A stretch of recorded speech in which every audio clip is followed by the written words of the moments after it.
Bismillahirrahmanirrahim. Uhayyikum bi tahiyyatil Islam. Assalamualaikum warahmatullahi wabarakatuh.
شرور أنفسنا ومن سيئات أعمالنا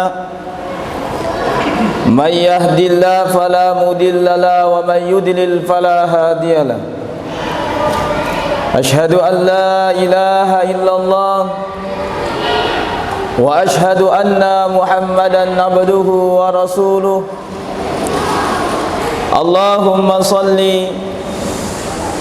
على محمد وعلى آل محمد كما صليت على إبراهيم وعلى آل إبراهيم وبارك على محمد وعلى آل محمد كما باركت على إبراهيم وعلى آل إبراهيم في العالمين إنك حميد مجيد قال الله تعالى في كتابه العزيز وهو أصدق القائلين أعوذ بالله السميع العليم من الشيطان الرجيم يا أيها الذين آمنوا اتقوا الله wal tanzur nafsum ma qaddamat lighad wattaqullah innallaha khabirum bima ta'malun.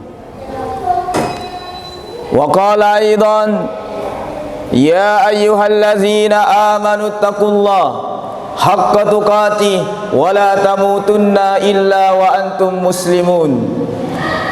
Wa qala Rasul sallallahu alaihi salatu wassalam bada'al islamu ghariban wa sayaudu ghariban fatuba lil ghuraba. Amma ba'd fa ya ayyuhal hadirun usikum wa iyaya bittaqwallah faqad fazal muttaqun.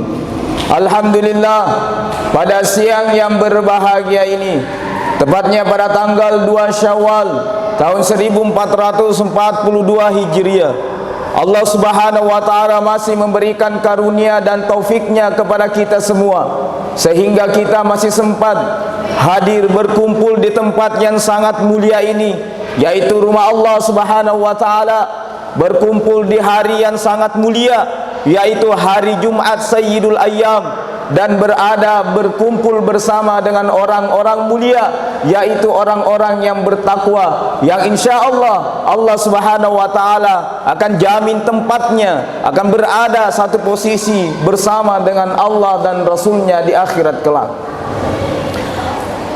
Hadirin yang dimuliakan oleh Allah Subhanahu wa taala, maka dari itulah, atas keistimewaan manusia itulah yang Allah berikan terhadap dirinya, maka Allah menyebutkan manusia dengan gelar khairul ummah, adalah umat yang terbaik.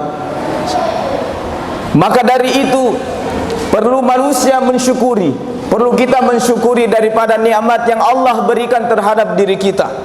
Jangan kita kufuri atas nikmat yang Allah Subhanahu wa taala telah limpahkan dari diri kita. Mulai daripada ujung rambut sampai dengan ujung kaki, mulai daripada hal yang terkecil sampai hal yang terbesar. Patutlah manusia untuk senantiasa mensyukuri hal tersebut. Sebab di dalam Al-Quran surat Ibrahim Allah mengingatkan kepada kita, la in syakartum lazidannakum wa la in kafartum inna azabi lasyadid, bahwa apabila engkau mensyukuri nikmatku, maka aku akan tambahkan nikmat itu kepadamu.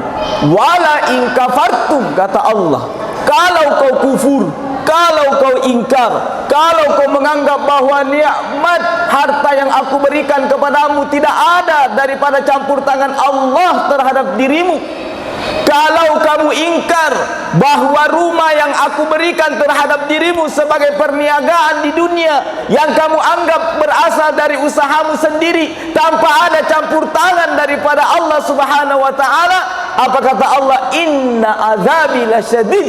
Ingatlah, suatu masa kamu akan dikumpulkan sebagaimana yang termaktub dalam Quran surat An-Naba, yauma la yatakallabul insan illa man adzina lahur rahman wa qala sawaba. Manusia akan dikumpulkan dalam satu bentuk, manusia akan dikumpulkan dalam satu masa, dan pada saat itu manusia akan mempertanggungjawabkan, dan pada saat itu Allah Subhanahu wa taala hanya mengizinkan yang diizinkan oleh Allah Subhanahu wa taala untuk berbicara, dan yang diizinkan oleh Allah Subhanahu wa taala untuk berbicara wa qala sawaba.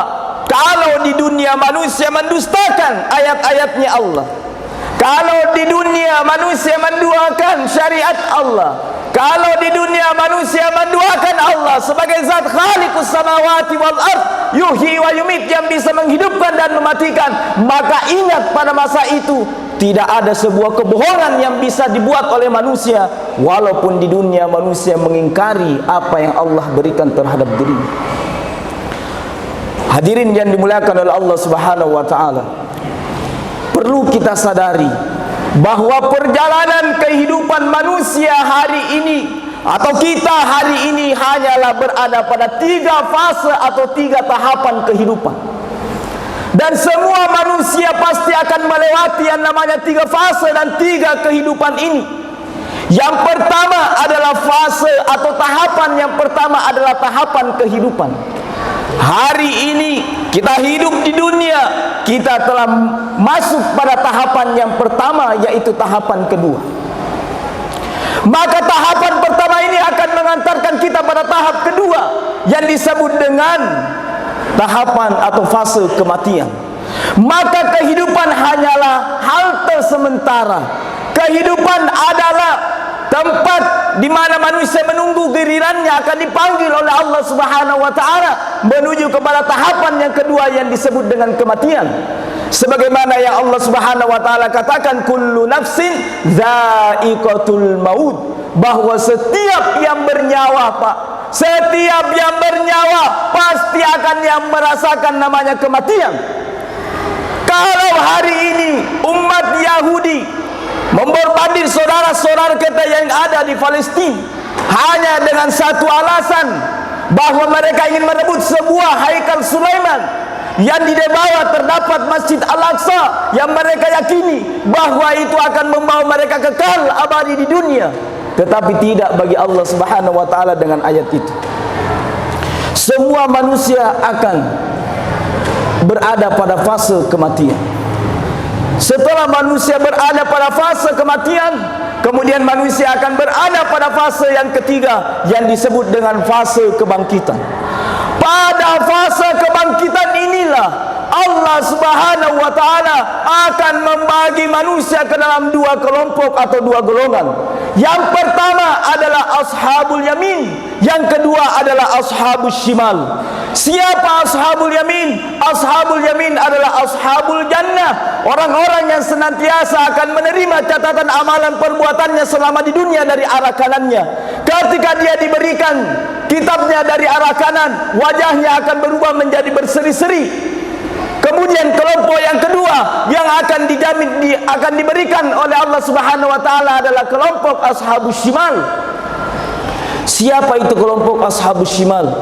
Ashabus shimal adalah kelompok ashabun nar atau kelompok penghuni neraka yang akan menerima catatan amalan keburukannya dari arah kiri.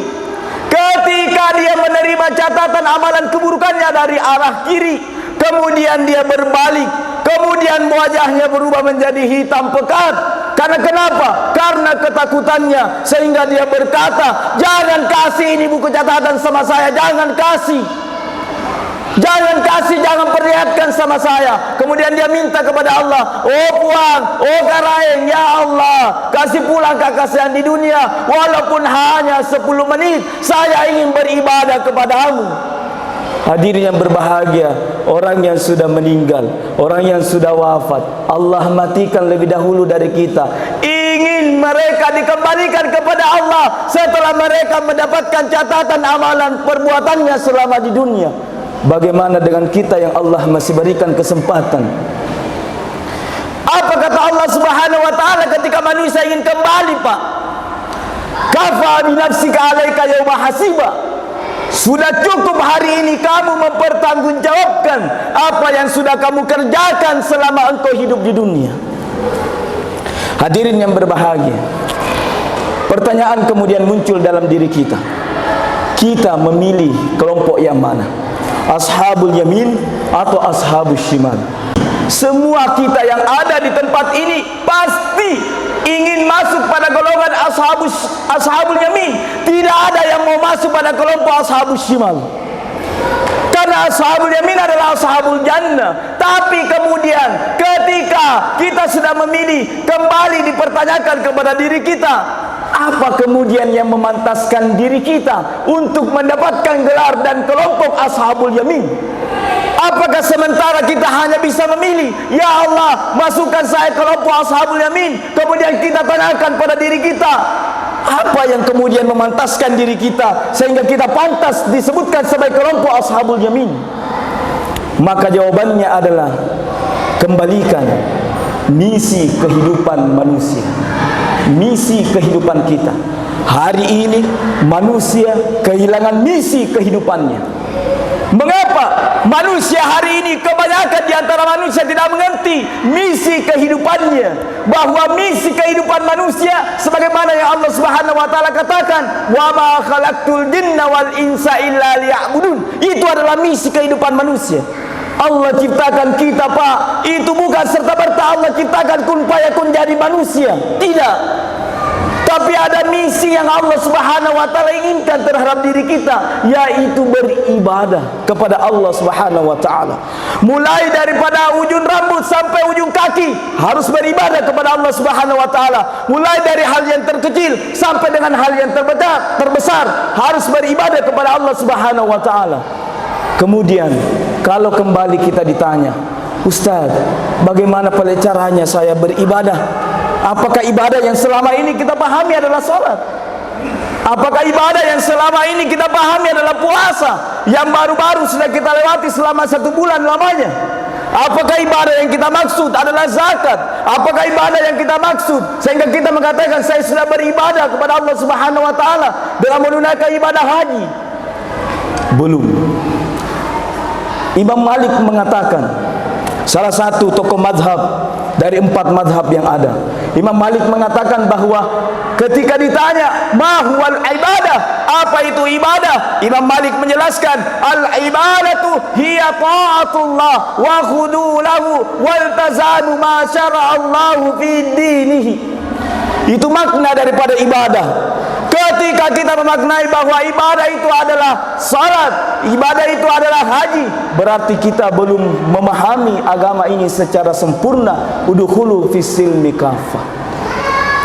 Tetapi Imam Malik mengatakan ibadah itu adalah taatullah. Taatullah, taat kepada Allah, wa khudulahu, dan mengikuti semua apa yang Allah Subhanahu wa taala perintahkan terhadap dirinya. Wal tazamu ma syara'a fid dinihi, dan menjadikan syariat Allah sebagai miqyasul a'mal kita dalam kehidupan bersosial dan bermuamalah kita. Menjadikan syariat sebagai pengikat. Kalau ada manusia rajin ibadah, kalau ada manusia rajin beribadah pada bulan Ramadan tapi tidak terikat dengan ikatan syariat, makanannya masih dilampaui, masih diselimuti oleh perkara-perkara yang haram, muamalahnya masih diselimuti oleh perkara-perkara yang syubhat, maka justru belum bisa dikatakan manusia ini melaksanakan misi kehidupannya secara sempurna. Karena misi kehidupan kita adalah untuk taat kepada Allah, bukan taat kepada siapa-siapa, tapi taat murni kepada Allah Subhanahu wa taala. Kenapa? Karena manusia akan kembali kepada Allah, Pak. Bukan kembali kepada siapa-siapa. Manusia akan kembali kepada Allah Subhanahu wa taala. Dan ketika manusia kembali, apa yang sudah kita bawa untuk Allah tanya pada diri kita. Hadirin yang dimuliakan Allah Subhanahu wa taala. Maka dari itu, orang yang senantiasa mengikat dirinya dengan syariat, menjadikan syariat sebagai miqyasul amalnya, maka Allah Subhanahu wa taala memberikan Rasul sallallahu alaihi wasallam, menurunkan seorang nabi yang bernama Nabi Muhammad sallallahu alaihi wasallam sebagai khatamun nabiyyin, sebagai penutup para nabi. Kemudian Nabi ini memberikan jalan. Begini loh caranya. Kalau kamu ingin menjadikan syariat sebagai miqyasul amal, saya kasih resepnya. Apa resepnya? Ingat, ketika Nabi Muhammad SAW ketika khutbatul wada, Nabi Muhammad SAW tidak mengatakan kepada kita, taraktum fikum amrain ma in tamassaktum bihima lan tadillu abada. Nabi mengatakan kepada kita, aku tinggalkan kedua perkara, kalau kau berpegang teguh kepadanya, engkau akan selamat dunia akhirat. Lan tadillu abada. Kalau kita berpegang teguh, kalimat atau pernyataan Nabi didahului bahwa kalau kau berpegang teguh kepadanya, lan tadillu abada, yang dalam gramatika bahasa Arab, lan itu artinya tidak akan pernah. Sekarang pertanyaannya, meyakini Rasul sallallahu alaihi wasallam sebagai khatamun nabiyyin, tapi ucapannya tidak diyakini bahwa selama engkau mengikat dirimu dengan syariat, mengikat dirimu dalam perkara-perkara hal yang kecil dengan apa yang aku telah perintahkan terhadap Al-Quran dan Al-Hadis, kamu tidak meyakini hal itu, apakah layak manusia berdoa kepada Allah? Lihat Pak, dalam salat kita 5 kali dalam satu hari, apa kita bilang sama Allah dalam doa iftitah kita? Inna salati wa nusuki wa mahyaya wa mamati lillahi rabbil alamin. Hidupku, matiku, semua aku peruntukkan lillahi rabbil alamin, Kalimat itu menunjukkan kalimat li. Li itu menunjukkan bahwa tidak ada peruntukan yang lain kecuali hanya kepada lillahi rabbil alamin. Tapi kemudian pertanyaannya adalah, ketika Allah Subhanahu wa taala menguji kita dengan sebuah jabatan, dengan sebuah amanah, dengan sebuah keturunan, dengan sebuah harta, tetapi sontak manusia lupa, tak lupa manusia, Pak. Dia lupa akan apa yang Allah berikan terhadap dirinya. Dia langsung lupa, sebagaimana Kan'an, sebagaimana Qarun lupa ketika Nabi Musa datang memberikan dia berupa harta untuk dia olah menjadi penyelamat dalam kehidupannya. Ketika dia menjadi orang yang kaya, apa yang terjadi sama Qarun, Pak? Lupa. Dia lupa Qarun bahwa infakkan hartamu Qarun. Datang utusan daripada Nabi Musa. Apa kata Qarun? Enak aja, saya yang berjuang, bahkan istananya terbuat daripada emas. Bilang sama Nabi Musa, saya tidak mau mengeluarkan, saya tidak mau berbagi. Apa kata Allah Subhanahu wa taala? Hadirin yang berbahagia, setelah itu utusan Nabi Musa pergi dan dia berbalik. Allah Subhanahu wa taala menenggelamkan Qarun bersama dengan kerajaannya langsung ditelan bumi.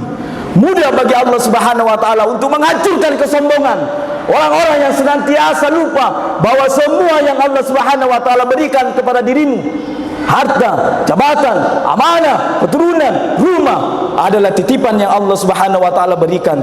Kalau bukan kita yang tinggalkan, maka merekalah yang akan meninggalkan kita. Barakallahu li wa lakum fil Qur'anil Karim wa nafa'ani ma fihi min ayati wa dzikril hakim wa taqabbalallahu minna wa minkum tilawatahu innahu huwas samiul alim.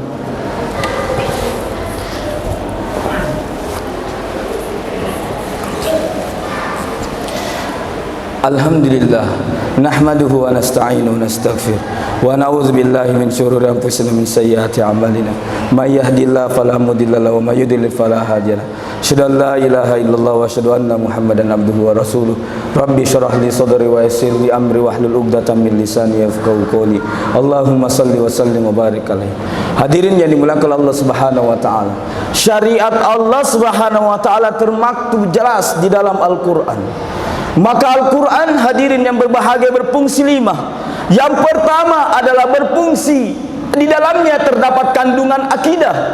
Kemudian yang kedua adalah berfungsi atau berisi dalamnya ada ibadah, kemudian muamalah, kemudian akhlak dan sejarah. Kenapa akidah? Yang pertama, mari kita lihat hari ini orang-orang yang tidak bertanggung jawab, tidak pantas, kemudian mengatakan Al-Quran sebagai sumber daripada alat bukti untuk mengatakan seseorang melakukan sebuah tindak kesalahan. Tidak pantas. Allah yang titipkan nafas bagi diri kita, kemudian dengan kesempurnaan diri kita hari ini, kemudian kita mengatakan apa yang Allah Subhanahu wa taala turunkan sebagai sumber perpecahan, padahal manusia akan kembali kepada Allah Subhanahu wa taala. Tidak pantas manusia hari ini ketika dia mengatakan la ilaha illallah Muhammadar Rasulullah adalah lafaz itu yang dijadikan alat bukti untuk menuduh seseorang melakukan sebuah tindak kriminal dalam kehidupannya. Tidak pantas. Karena kenapa? Kata Nabi sallallahu alaihi wasallam, "Man mata fi akhir kalamihi la ilaha illallah dakhalal jannah." Siapa yang mati kemudian kalamnya terakhir adalah la ilaha illallah, maka pasti akan masuk surga. Pertanyaannya, apakah sudah kita memantaskan diri kita menjadi kelompok yang ashabul yamin, yang senantiasa terikat diri kita dengan syariat, atau kita terlena dengan kenikmatan dunia sehingga lupa ternyata Allah mempersiapkan kita menjadi kelompok ashabus shimal. Selama masih Allah memberikan nafas, maka marilah kita berdoa kepada Allah Subhanahu wa taala. Sadari diri kita bahwa kehidupan ini hanya sementara, hanya halte yang akan membawa kita menuju kepada fase kedua dan fase ketiga. Marilah kita menundukkan hati dan pandangan kita, seraya berdoa kepada Allah, semoga apa yang sudah kita lakukan diampuni oleh Allah, dan semoga kesalahan kita diampuni oleh Allah Subhanahu wa taala. Harapan kita di masa yang akan datang, Allah berikan kemudahan untuk menggapainya. Bismillahirrahmanirrahim. Innallaha malaikatahu yusholluna 'alan nabi ya ayyuhalladzina amanu shallu 'alaihi wa sallimu taslima. Allahumma ighfir lil muslimina wal muslimat wal mu'minina wal mu'minat al ahya'u minhum wal amwat innaka samiul mujibud da'wati ya qadil hajat.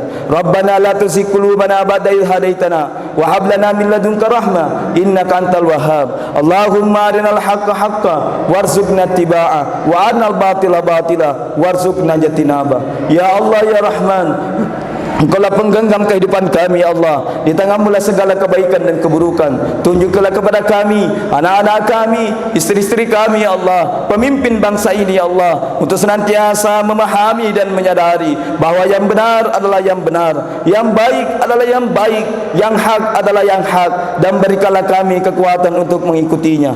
Ya Allah ya Rahman, Engkaulah penggenggam kehidupan kami ya Allah. Di tangan-Mu lah segala kebaikan dan keburukan. Ya Allah, buka mata hati kami, buka mata hati kami Allah, buka pikiran kami Allah, buka pikiran anak-anak kami, istri-istri kami ya Allah, buka hati pemimpin bangsa kami Allah, untuk senantiasa mengetahui bahawa yang salah adalah yang salah, yang buruk adalah yang buruk, yang batil adalah yang batil, yang sesat adalah yang sesat, yang curang adalah yang curang, dan berikanlah kami kekuatan untuk menghindarinya. Rabbana ghfir lana wa liwalidayna warhamhuma kama rabbawna sagira. Rabbana atina fid dunya hasanah wa fil akhirati hasanah wa qina azabannar. Subhanaka rabbil izzati amma yasifun wa salamun alal mursalin walhamdulillahi rabbil alamin. Wa afu minkum wa aqimis shalah.